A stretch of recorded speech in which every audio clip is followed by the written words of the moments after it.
সব বুঝে রবীন্দ্রনাথ কুটিবাড়িতে। কুঠিবাড়ি একটু দেখাই। কুটিবাড়িটা একটু দেখান। তো আমরা আজকে সবাই মিলে ঘুরতে এসেছি, আমাদের খুব ভালো লাগছে অনুভূতিটা।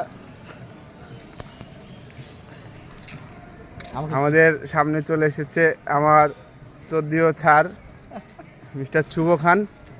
অবশ্য আমি বুঝতে পারি না হাসান শুভ না শুভ হাসান ছাড়া কিছু বলেন। আজকে এসে অনেক ভালো লাগছে এবং এখানে সব থেকে মজার ব্যাপার হচ্ছে এই জায়গাটার হচ্ছে সৌন্দর্য এবং ঐতিহ্য। এই জায়গাটা খুবই সুন্দর লাগছে আমার কাছে এবং আপনারাও আসবেন এবং অন্যরকম একটা ফিলিংস কাজ করবে আপনাদের কাছে। So thank you.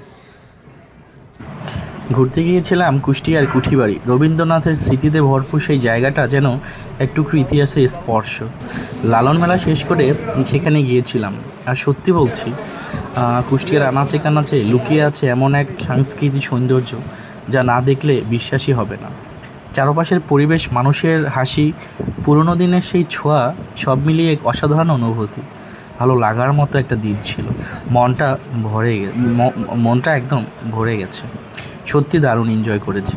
সবাই ভালো থাকবেন এবং সময় পেলে প্রকৃতির সাথে মিশে যাবেন, ঘুরে আসবেন রবীন্দ্রনাথের সেই কুঠিবাড়ি থেকে। ধন্যবাদ।